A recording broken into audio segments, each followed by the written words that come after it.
Vous écoutez Espace Parents, un balado qui traite de sujets qui vous préoccupent. On dit parents, mais belle-mère, beau-père, ma tante, grand-papa, enseignante. Si vous êtes un adulte significatif dans la vie d'un enfant, on s'adresse à vous. Moi, c'est Mylène. Je suis aujourd'hui avec Caroline. Nous sommes toutes les deux intervenantes communautaires à Espace Région de Québec, un organisme en prévention des différentes formes de violence faites aux enfants. Parce qu'on croit que tous les enfants ont le droit de vivre une enfance en sécurité et sans violence, on vous a préparé un épisode court, clair et concis et on prend le temps de répondre à vos questions. Dans ce premier épisode, on aborde la sécurité des enfants dans le monde virtuel, un enjeu actuel et préoccupant dans cet univers en constant changement.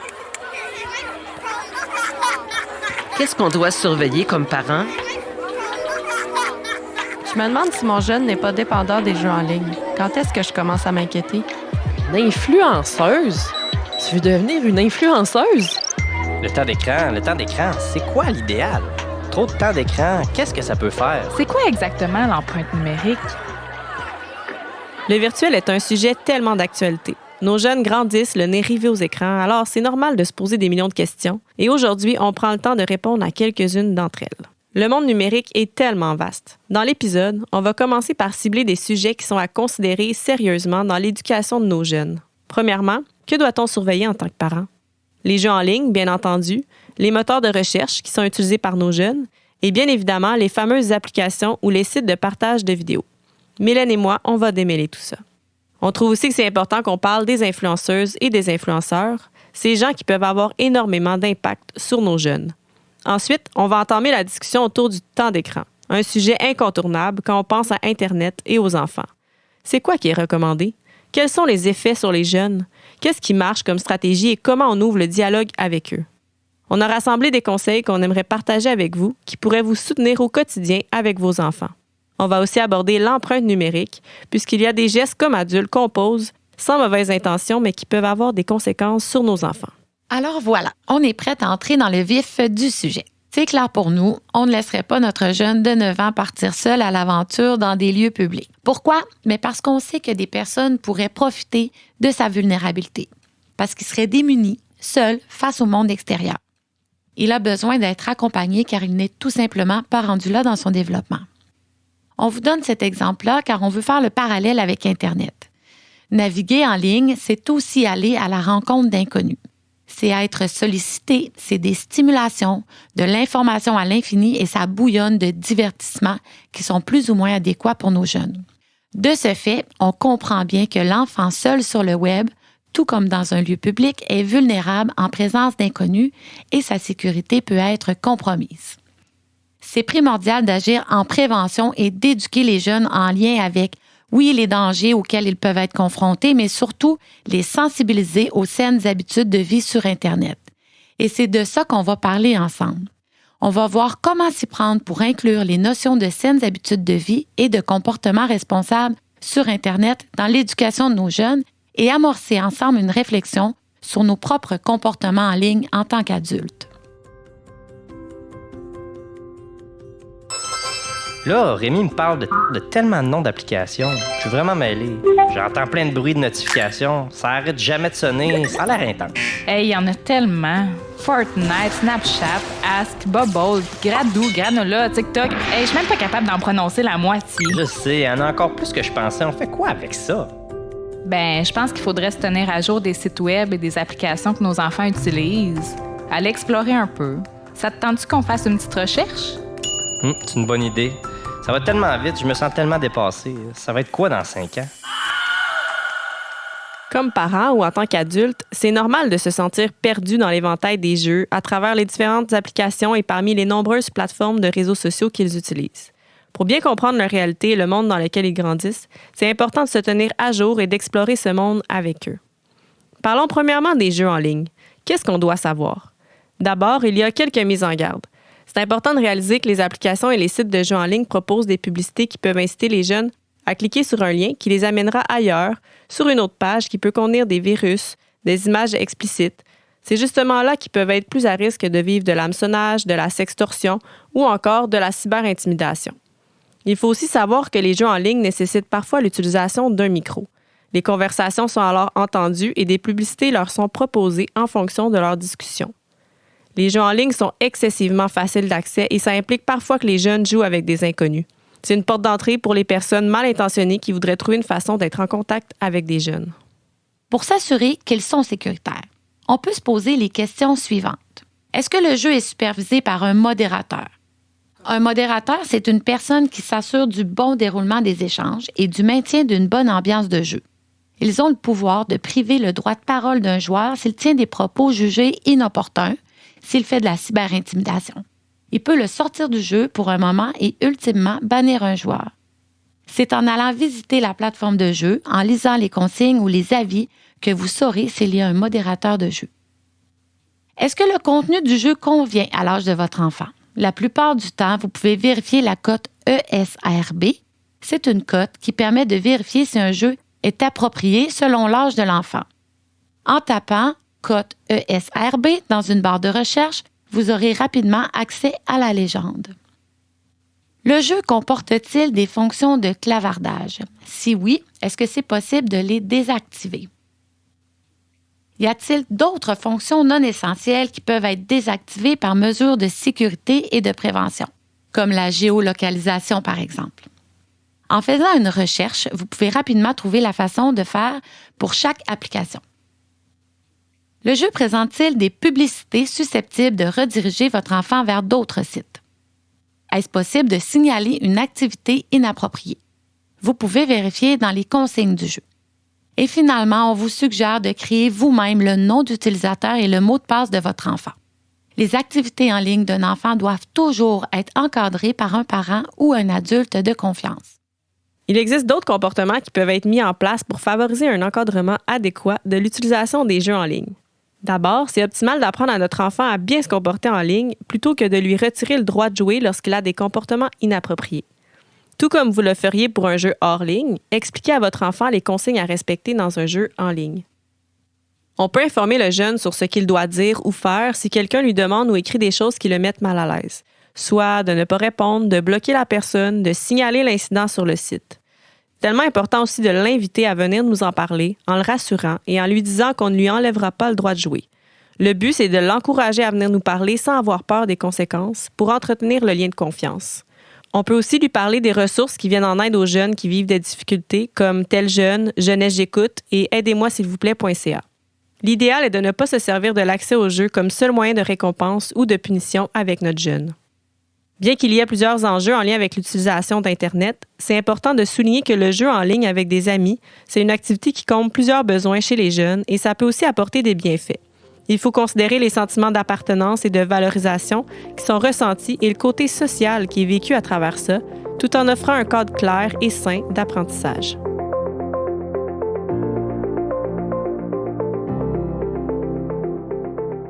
Maintenant, si on parle des moteurs de recherche, il faut savoir que les jeunes ont accès en quelques clics à des contenus divertissants, informatifs et éducatifs. Mais encore une fois, la vigilance s'impose car ils peuvent facilement tomber sur du contenu inadéquat. Avant de visiter un site avec lui, assurez-vous que ce site est approprié pour son âge. On vous conseille aussi d'installer facilement le filtre Safe Search sur les appareils électroniques accessibles par les jeunes dans votre environnement. Cette fonction permet de filtrer le contenu explicite pour l'éliminer des résultats de recherche. Parmi les résultats explicites figurent les contenus violents ou à caractère sexuel et pornographique.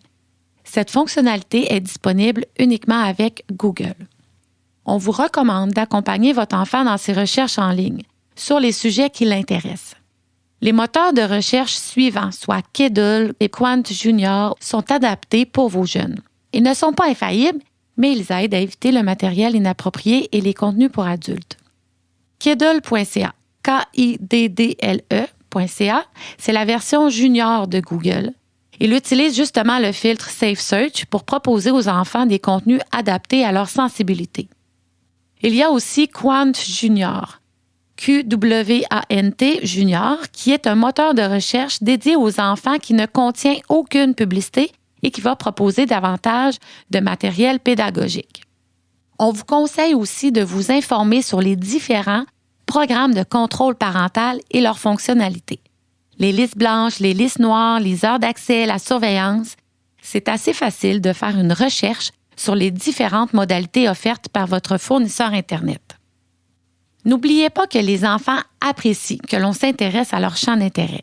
Donc, profitez-en pour vous familiariser avec leurs préférences et ainsi vivre des moments de complicité avec eux. C'est notre rôle en tant qu'adultes de confiance de les encadrer dans ce monde si vaste qu'est le virtuel.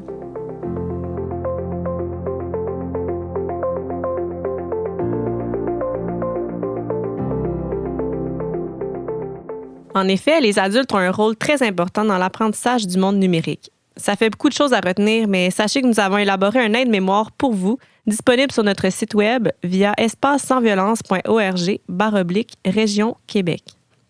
Maintenant, il faut aussi savoir que les sites de partage de vidéos ne permettent pas toujours de mettre des contrôles parentaux ou d'empêcher les enfants de voir certains types de contenus. C'est aussi sur ce genre de site ou d'application que vos jeunes risquent d'être exposés aux influenceuses et aux influenceurs. Ces personnes ont souvent comme mandat d'encourager l'achat de produits, mais aussi du même coup, elles encouragent non seulement la consommation, mais certains comportements pouvant être problématiques en véhiculant parfois des stéréotypes. Elles ou ils vont publier des photos à leur avantage qui donnent l'impression qu'ils ont une vie de rêve, toujours de bonne humeur, alors qu'on sait très bien que tout le monde dans la vie a des moins bonnes journées et qu'on peut vivre d'autres émotions que la joie. Se comparer toujours à la perfection, ça peut être décourageant pour nos jeunes. En tant qu'adultes, on réussit généralement à faire la part des choses. On sait que les photos ont été travaillées, modifiées et qu'elles ne reflètent pas la réalité, mais nos jeunes ne savent pas toujours comment faire la distinction entre le monde réel et virtuel.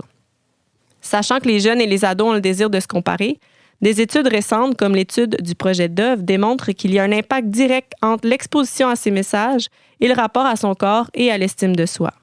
De plus, en voyant les influenceurs obtenir des millions de j'aime, ça fait en sorte qu'ils sont dans l'attente, eux aussi, d'obtenir des j'aime, ce qui peut venir générer de l'anxiété et encourager des valeurs de compétition. En grandissant, les jeunes se dirigent de plus en plus vers l'individuation, c'est-à-dire qu'ils veulent davantage penser par eux-mêmes, redoutent l'obéissance aveugle, tentent de se responsabiliser et recherchent des conseils auprès de leurs pairs. Ils peuvent donc facilement être influencés par différents discours, et c'est pour ça qu'il importe d'encourager le développement de leur esprit critique et de leur fournir les bons outils. Pour ces différentes raisons, on vous conseille de vous intéresser à ce que regarde votre enfant et de vous assurer que ce qu'il consomme sur le web soit approprié pour son âge. Vous pouvez l'aider à trouver du contenu intéressant car après, avec les algorithmes, il lui en sera proposé du même genre. Montrez l'exemple en ce qui concerne le bon usage des sites de partage vidéo et d'Internet en général et misez sur l'importance de ne jamais prendre ou envoyer des images ou des vidéos sans consentement. Tentez de limiter davantage le contenu consommé de façon solitaire et passive, comme le défilement des fils d'actualité des réseaux sociaux, le fameux scrolling, ou encore le visionnement en rafale de vidéos non éducatives. Si vous avez besoin de soutien concernant l'usage d'Internet, la cyberdépendance ou encore la cyberintimidation, il y a différentes ressources qui peuvent vous aider, notamment CyberAide, aidemonenfant.ca, aidez-moi s'il vous plaît.ca et pose-ton-écran.ca. Maintenant, comment on parle de tout ça avec nos enfants? D'abord, c'est primordial d'aborder le sujet de l'utilisation d'Internet avec votre enfant dans une optique d'apprentissage, de manière collaborative, de façon à donner à votre jeune la possibilité de poser des questions et de vous faire part de son opinion. Il faut garder en tête que le but est aussi de susciter des échanges, des discussions avec eux. C'est de cette façon-là qu'on peut contribuer au développement de leur esprit critique. Les aider à devenir de bons citoyens dans le monde virtuel, c'est aussi ce qu'on appelle la citoyenneté numérique. La citoyenneté numérique couvre l'ensemble des valeurs, des aptitudes et des connaissances qui sont nécessaires pour utiliser le web de manière responsable et éthique. On vous invite à aller lire sur le sujet si vous voulez en apprendre davantage. En tant que parent ou adulte significatif, il importe d'offrir des moments d'apprentissage du monde virtuel à nos enfants. Et rappelons-nous que l'apprentissage n'a pas besoin d'être douloureux. Au contraire, il peut représenter des moments riches d'échanges et de complicité avec les jeunes. Ma fille m'a dit que son ami passait comme 4 heures par jour en ligne puis que j'avais pas rapport de la limiter à 2 heures. Hey, 4 heures? Il me semble que ça n'a pas de bon sens. Toi, c'est combien d'heures que tu permets à ton fils la semaine puis la fin de semaine? Écoute, j'ai le même problème. Yuri essaie toujours de négocier plus de temps d'écran, puis il me dit que c'est pas juste, que ses amis, eux autres, ont droit à plus. Je me demande c'est quoi le temps idéal, puis surtout comment je peux lui faire comprendre. Ouais, effectivement, ça nous prendrait des trucs pour ouvrir la discussion avec eux. Moi, j'ai surtout peur qu'ils me cachent des affaires si je le limite trop. C'est fou, on dirait que je comprends pas c'est quoi qui est intéressant sur Internet. Ils disent souvent que c'est pour se désennuyer, qu'ils n'ont rien à faire. Sûrement pour faire comme tout le monde aussi. Ouais, c'est tellement facile d'accès puis attrayant en plus. Le temps d'écran, quel débat! Les jeunes y en veulent toujours plus et c'est tellement important d'ouvrir le dialogue avec eux et de prendre au sérieux cet aspect-là dans leur éducation. C'est prouvé à travers les différents écrits consultés pour l'élaboration de ce balado. L'INSPQ, la Société canadienne de pédiatrie et d'autres s'entendent pour dire qu'il y a de nombreux effets négatifs sur le corps et l'esprit en lien avec le temps d'écran et les longues périodes de jeu en ligne. Dans le prochain segment, on va vous présenter des recommandations, discuter des différents effets néfastes possibles dus à une trop grande utilisation des écrans, des indices à surveiller et finalement, on aborde les pistes de prévention. Nous allons vous expliquer comment nous pouvons bien établir un cadre entourant le temps d'écran.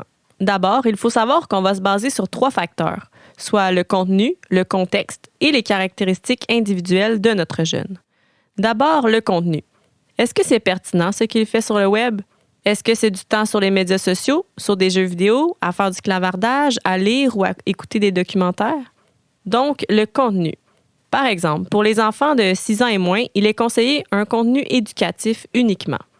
Pour les 6 à 12 ans, même si le contenu se diversifie et qu'il passera davantage de temps en ligne, soit pour clavarder ou pour jouer à des jeux en ligne, l'équilibre entre les différents types de contenus est de mise. Ça va aussi dépendre du contexte et du moment de la journée. Est-ce qu'il est en ligne pendant l'heure du souper, pendant une activité familiale ou seulement après avoir fait ses devoirs, par exemple? Donc, pour le contexte, si l'enfant est âgé de 10 ans et moins, on suggère qu'il soit en ligne dans une aire commune.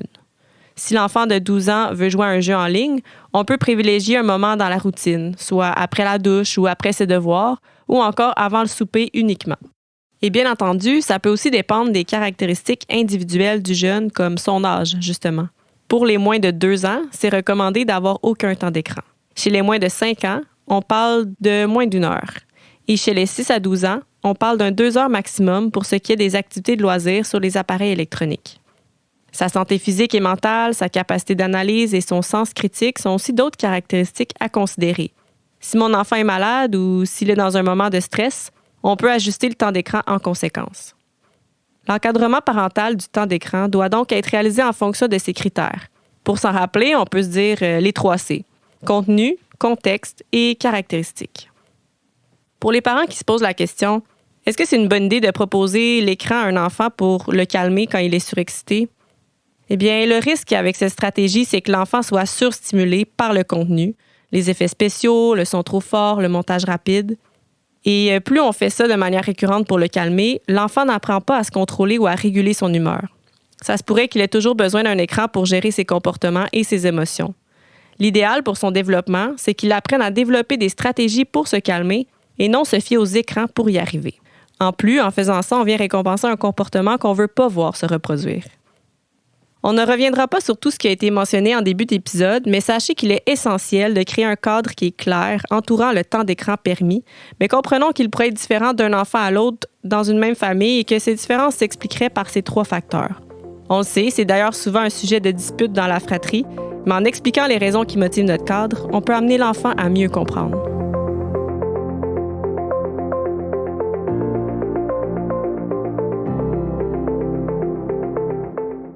Abordons maintenant les impacts négatifs du temps d'écran prolongé ou de la cyberdépendance et les signes à prendre en considération. Pour commencer, les impacts au niveau psychologique reconnus par plusieurs, notamment l'American Academy of Pediatrics et la Société canadienne de pédiatrie. Il y a la colère, la rage, la compulsivité, l'isolement, la solitude et ultimement la dépression. Quand on parle de colère ou de rage, si j'interromps une session de jeu ou si le Wi-Fi tombe en panne, c'est quoi la réaction du jeune?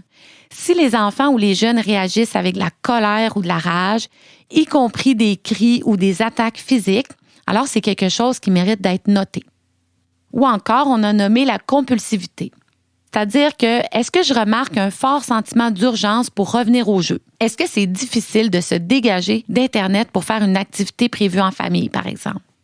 Le jeu compulsif peut se manifester en jouant au-delà des heures d'arrêt, tard le soir, la nuit ou encore se faire en secret. Il faut aussi savoir que l'isolement et la solitude sont aussi des conséquences possibles. C'est certain que si votre jeune passe de longues périodes à jouer seul à des jeux, il aura forcément moins de temps pour avoir des interactions avec la famille et ses amis dans la vraie vie. Et ultimement, la dépression. Chez les joueurs réguliers, on va remarquer de l'apathie, de la tristesse ou de la léthargie. Ça peut être des signes de problèmes de cyberdépendance. Les symptômes dits dépressifs seraient plus apparents lorsque le jeune ne joue pas au jeu, c'est-à-dire pendant la période qu'on dit de sevrage.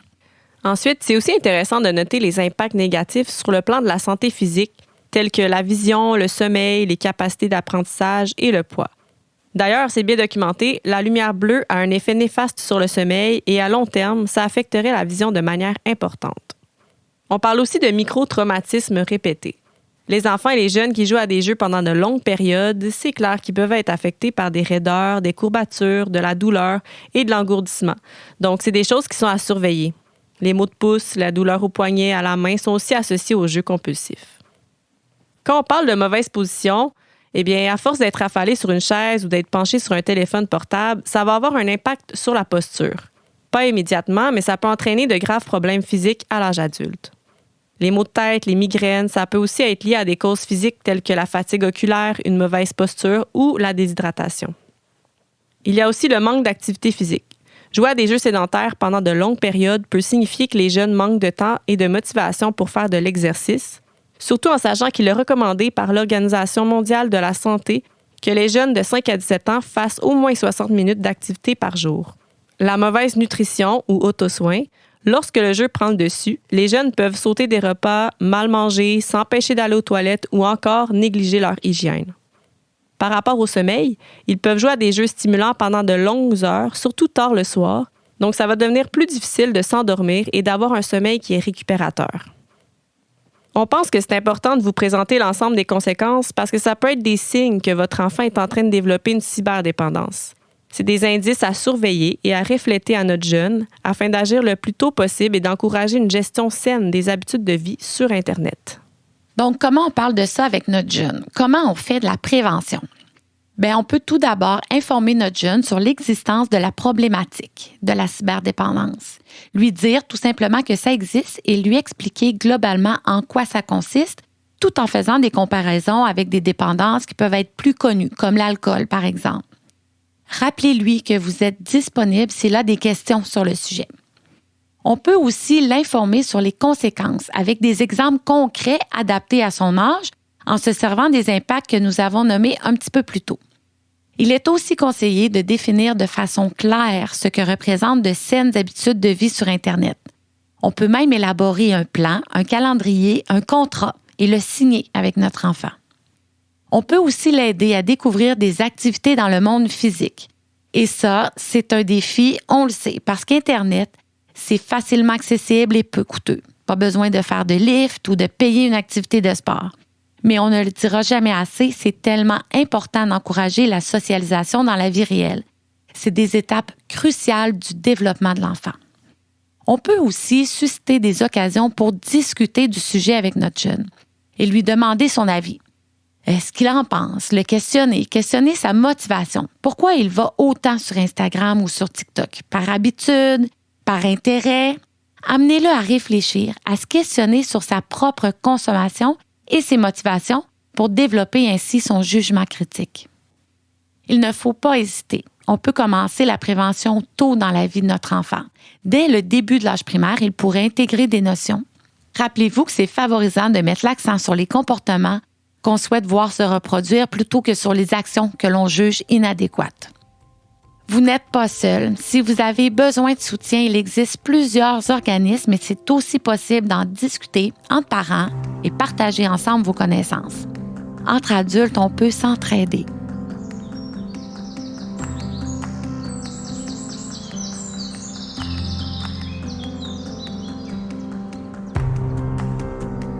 Hey, as-tu vu les photos que j'ai publiées de Margot pour ça 1 an? Non? As-tu mis ça sur Facebook ou Instagram? Ben, les deux. Ah ouais? Mais est-ce que ton compte est public? Bonne question. Je sais pas trop. Ben, si oui, là, savais-tu que tout le monde peut voir ça? J'ai reçu une formation sur le sujet de l'empreinte numérique à ma job dernièrement. Puis ça disait quoi? Ben, ça disait que toutes les infos qu'on partage sur nos enfants en ligne, du genre leur nom, leur date de naissance ou des photos, ben, elles peuvent être vues et utilisées par beaucoup de monde. Puis des fois, ben, c'est du monde mal intentionné. Ouais, c'est clair. Hey, j'avais pas pensé à ça.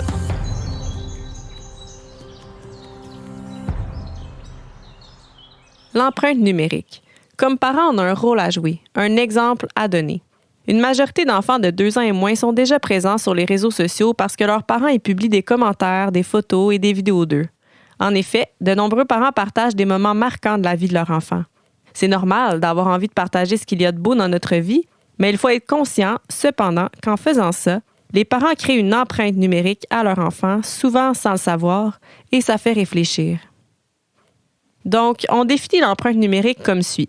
Ce sont toutes les informations partagées en ligne sur votre enfant, comme son nom, sa date de naissance, des photos dans lesquelles il apparaît. C'est des renseignements personnels qui peuvent être vus et utilisés par beaucoup de monde, et le problème, c'est que parfois, c'est utilisé par des personnes qui sont mal intentionnées. Il y a donc un risque qui est réel, et c'est important d'être bien informé.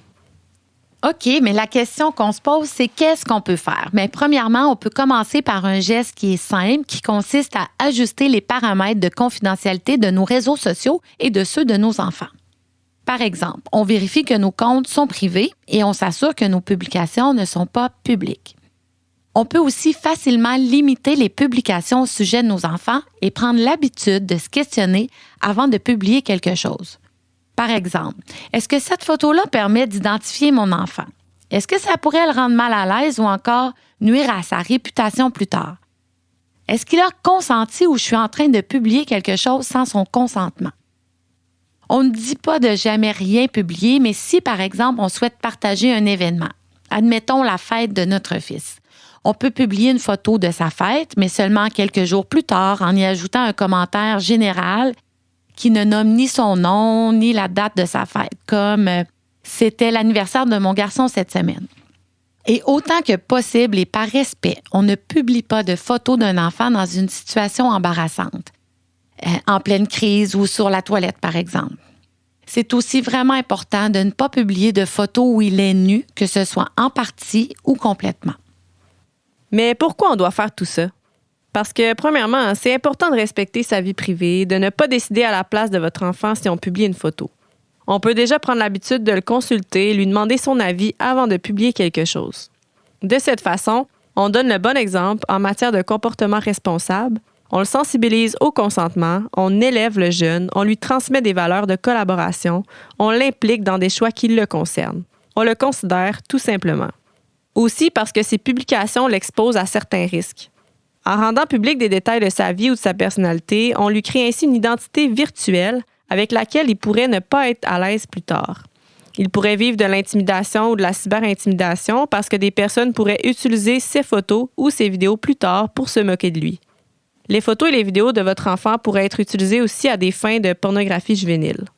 Des entreprises pourraient aussi utiliser ces informations pour dresser le profil de votre enfant et s'en servir plus tard pour lui envoyer des publicités ou même aller jusqu'à lui refuser une assurance vie ou un emploi. Finalement, des fraudeurs peuvent obtenir des informations qui servent à confirmer l'identité de votre enfant ou à répondre à des questions de sécurité comme le nom de son premier animal de compagnie ou de son école primaire, par exemple. C'est certain qu'il n'y a pas de magie. Apprendre à vivre sainement dans le virtuel, ce n'est pas inné. Les enfants ont besoin d'être encadrés et guidés et en étant leurs parents, vous êtes les mieux placés pour y contribuer. En s'informant, en accompagnant vos jeunes et en prenant le sujet au sérieux. Et comme vous avez écouté ce balado jusqu'à la fin, nous pouvons d'ores et déjà constater que vous êtes en train de contribuer au bon développement numérique de votre jeune. Rappelez-vous qu'en tant qu'adulte, vous pouvez faire la différence dans la vie des enfants qui vous entourent. Merci pour votre écoute et merci pour votre intérêt sur le sujet. C'est déjà la fin du premier épisode du balado Espace Parents. Espace Région de Québec souhaite remercier CKIA FM 88,3 et le programme Ensemble contre l'intimidation du ministère de la Famille. On vous invite à nous suivre sur les réseaux sociaux ou visiter notre site web espacesansviolence.org/Région Québec. Dans le prochain épisode, on aborde la cyberintimidation.